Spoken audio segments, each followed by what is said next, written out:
Howdy folks, it's Wednesday evening. Hey, here's what we're after. Sun up color. It's just the sunshine color with the OJ tail, orange tail. Guys, they work great. Y'all noticed I was fishing on Kerr Lake. Yeah, I went up there Wednesday, 2 weeks ago, I reckon now. A week, yeah, it'll be 2 weeks ago this Wednesday. And made 3 videos, caught a bunch of fish. And I started with that sun up. I threw a couple colors, and they wouldn't pay attention. I picked that sun up. I had one laying on the deck there. Y'all notice I have baits usually laying there around on the boat. And I picked it up and threw it out there, and bam. I thought, well, that's what we're going to go with. Sometimes when I'm fishing, I let the fish decide what I'm going to fish with. I'll fish a couple colors. And whatever it seems like that they want the best and the more aggressive on that bite, on that color, that's what I'm going to make the video with. I don't have a whole lot of choice to it. And you can always find a couple colors that day that they'll hit. You know, there's usually more than one color that they'll get interested in. But they fired that color really good. They was nailing it. And then I switched to this color I've been playing with some. It's not on the site. I call it creamy. And I told the story in the video what's coming up. I'll probably load it next Wednesday. Okay? I wanted to load one with the grubs. Now, the one you seen today, guys, I made last week. I made it last Wednesday or Thursday evening. Because like I said, I was painting those shutters. I painted the bathroom, I was painting shutters. I'd go paint on the bathroom and patch them because he had wallpaper. And then I'd come home and paint on the shutters in the evening. And I mentioned I had cabinets to paint. Bam, I finished them today. Now I got to paint the kitchen, but I finished the cabinets. Woo! Got the hardware back on them this evening before I left. I just got home, guys. It's, I know, it's after 6. That's why I told y'all about doing the live. It'd be really hard for me to set a time for the live. Because with my business the way I am and everything, I don't have a certain time I get home. And with the other things going on, so we'll do it like this for a while and we'll see about that. I made the video about the jigs the other week. Y'all comment on jig sizes. A lot of people ask me why I done that. And I was in a local bait shop the other day looking and was talking to him, and he doesn't have any small jig. He's got a lot of most of his are 2s. 2s are a little big for that LC shad. They come out way in the back of it.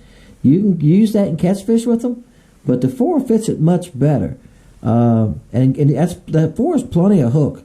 You put that 4 in them, it's hard to get out. Actually, guys, that small diameter hook goes in them a little easier if you think about it. Makes sense, doesn't it? It's a little small diameter. It's going to go in the fish a little bit easier, and it'll hold to them. That little 8, I catch it on that little tiny 8, and it holds on good on those small baits. I know a lot of y'all said you're using the bug and doing well with it, so you're using that 8. It does fine. I mentioned that to just say this. I'm going to make a couple more videos on some good baits for stained water. Maybe some good baits for heavy stained water. For some good colors, and some good clear water colors, okay? I'm going to make some videos coming up like that, too. It's just this last 2 weeks here been off, and then my truck broke down yesterday coming home from work. I don't know if the oil pump's going out, but the oil pressure gauge dropped to nothing. It's a 2001 Dodge, guys. I've been driving it for years as a work truck, but it doesn't have but 115,000 on it. Because I just drive it around here. I don't go far in it. And I just had the oil change. I bet they don't have 300 miles on the oil change. And the oil pressure gauge would drop to 0, then go back up to 40, 50 pounds. Drop to 0. So I stopped at my mechanic who does my work for me on the way home today too. And he thinks it's clogged up, or he thinks it's he doesn't think it's any problem. He said, well, he can't get to it till next week. But he said he thinks it's either got something clogged on it, stopping the restriction, stopping it from pumping as much as it should be getting, or the gauge. Because it doesn't make any noise when that happens. I might have come on home with it. I said, as long as she ain't making any noise, I'm going to keep on driving it. And I sit in the driveway and let it out and watch it. It dropped to nothing. Then go back. And of course, the warning lights would come on, all the beepers, you know, and that scare you to death, right? But it dropped to 0, and I'm listening for the engine to change. Nothing changes. Then it goes back up to 40. Drops to 0. He said, that sounds more like a switch. So he's going to look it over next week. Always something in it. All right, guys. Y'all want to see what kind of number we get tonight? Last week's number was 356. Yeah, I got my pad right here. Let's see what we get this week. 140. Oh, that's good. Good that we're jumping around some. I like that. All right, Hot Tails, Sun Up, LC Shads. Today was on grubs. The guys, they're hitting those grubs. I have no trouble catching fish on those grubs. Some of y'all been commenting too that you catching fish on them. And you know those crickets and stuff I showed y'all last week that was made from OJ and Blue Moon? They was half a bluish green and half orange, a kind of orange mixture. Somebody commented today. Gosh, I don't forget who it was. I read a comment a little bit ago. I sent him some. I've been sending y'all some. Some of y'all guys got them. It's been ordering because I've been sending you some. But somebody already commented back. Oh, no, it was Fry. Mr. Fry. He commented back that he caught fish on them. I said, they look like candy. All right, 140. Wayne, you're probably too far over. Scott's over. 24 cents. I think he's going to get knocked out. We'll wait and see. Randy, you didn't leave nothing. Randy, thank you. You should be in your order today or tomorrow. John. Randy's been doing good. I'm telling you, Randy. Don't get mad at me. Randy's been doing good on the more natural colors. So he's probably fishing clear water. Live bait colors and stuff like that. And that is a good color. Works good here, too. We still have a little stain to the water. And I talked to fell up on Kerr Lake last night. I ain't going to give him away. He said that the water's still stained up there. I think y'all low numbers will get knocked out. There you go. 124. James, we'll write you down, bud. I think, and you might get knocked out. Yeah, musical chairs, and how that is. All right, James got 124. I'm going to write down what you got, too. So I don't have to keep looking. 124. All right, so you done got knocked out already. Williams done knocked you out. Williams got 130. Now, William, I think you made a comment today that I showed the live scope more. That's not going to happen for a while. Guys, I don't have a good picture of my live scope. It's awful. I called, I had somebody come and look at it. I called somebody last night that's a good guy with the depth finder technology, and we talked. He thinks I need a transducer. The Garmin Guru, I know all y'all watch him, he said I need a transducer. He said my gyro is messed up. Well, I couldn't figure out what a gyro was. Me and a young fella got together. We done some research the other night, and we found it on the Garmin page. It's in the transducer, and when I turn my transducer in the water on my pole, the bottom rocks up and down.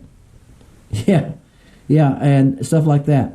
So, it's an easy fix. Only Bass Pro's got the whole 9 deals for just $999. And here's the weird thing. I went on the Garmin page. They have an outlet. You can get a new box of 32, a new box and a transducer for $9.99. If you just buy the 32 transducer, it's $9.99. Yeah, I was looking last night, and I told my wife, I said, you ain't gonna believe this. Why y'all think they're doing that? You can get the whole enchilada for the price of the transducer. So I reckon I'm gonna get the whole enchilada. But reason I called the young fella and we talked a couple minutes. Well, we talked a little while actually. Is a lot of people are going to the 34, which is the new transducer box. So I figured there's some. Look here, Philip. William, you got knocked out, bud, by 131.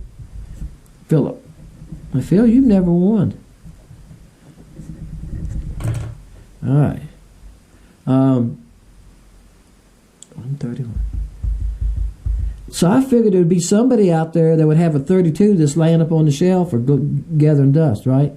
So I'm not done yet. I got one more person I need to call and talk to that sells them. The guy I bought my depth finder from. He installs them too. So he might have installed a 34 for somebody, have a 32 over there, and he'd sell it cheap. I'm not crazy about buying used stuff. I never am. Vehicles, I have bought some used vehicles. My truck's used. I bought it used. But I watch who I buy them from. I bought it from a mechanic, a guy that was a mechanic. I've had it like 8 years. I ain't had no problem with my little kick-around truck. And I had like 70,000 on it. My work truck had 38,000. I bought it used. And I've had it 15 years. And like I said, I put a radiator in it. That's common stuff in it. I had to put a master cylinder in it last year. So, I mean, you don't have 115,000. You don't think the oil pump would go out, would you? But it could be anything. Stuff happens. 131's leading it. Okay, 185. I see it, Ray. Yeah. 184, y'all over. I think that's 15. Okay. Well, that could win. We get a low number. 222. 149. You're over. Number's 140, 123. You're going to have to break 131 now. He's over. So, always something though. So now I got a depth finder, the transducer. I hope that's all it is, the transducer. Depth finder's a year old. 75. Because I went from that 9 to the 12. To 18. Alright. Yeah, that's who it was. You about you sent me Blue Moon and OJ worked good. Yep. Good. I figured they ought to. They look like candy. I'm just going to run back up to it. So I think, looks like Philip might have nailed that one. 119. I'm kind of going backwards looking. And I have made mistakes before, guys, that's why I'm checking it. And when I cut the camera off from y'all, I check it again. Alright, I see the 131 right there. He's the closest one to 140 without going over the number. And we do that, guys, to separate. Keep somebody on each side of the number, couldn't it be? We took care of that. Yeah, William, you got knocked out. You was one right there at it. That happens. Alright. I think he fishes high rock a lot, so it ought to have some color to it too. Alright, there you go. I'll check it again. Alright, guys. Appreciate y'all guys fishing Lake Country. It's been nasty here. We've been in these little rain periods. Yesterday was awful. John said it was windy and snowy up there. Well, we didn't get the snow. But Sunday we had rain and be a snowflake mixed in it every now and then. But it was 40 degrees. Yeah. But it was kind of pretty to see. As it hit the truck and it was melting, I stood at the door and watched it for a while. But it's been like that since Sunday. Yesterday was only, I think it was 45 Monday. Yesterday it was only 42 all day. It was actually 28 this morning. So, and today it got up in the 50s. It was 55 today. And it's supposed to be in the 60s tomorrow and 70 Friday, I think. So then it cools back off again to only in the 50s. That's where we should be here. We're on 55, and we should be around our average, because I show you the average you go on the Weather Channel, right? Weather Underground. I mentioned that before to y'all. Somebody said thank you. If you look on Weather Underground on the internet, and you go to the 10-day, click on 10-day at the top, it'll show you the wind speeds, when the wind's going to be bad, which day it's going to be bad. I watch that before I pick days to fish. I don't pick a day. If it's over 5-6 mile an hour, I'm not going. It was hitting 20 here Saturday. I didn't fish. It was hitting 20 mile an hour at times. Yesterday it was like 25, 30 yesterday. And today it's not bad now, but it seemed like the day from like 9 to 2 o'clock today it was bad. So I watched that, and when it shows the winds it's not bad, I don't care how cold it is, as long as it's above 35. I don't care how that temperature is. If that wind's blowing and it's blowing hard and it's 45 or 50, it'll eat you alive, right? It feels cold. All right, guys, check that out sometimes. Weather Underground, and that's how you can pick your days to fish. And I try to fish at least 2 days a week, and I use that. Now, I'm gonna be off next week. Boss said I could be off, and I hope we have some decent days, and I'll fish a couple days in a row. Might even make it back to Kerr Lake. Appreciate y'all guys. See y'all next time. Fishing Lake Country.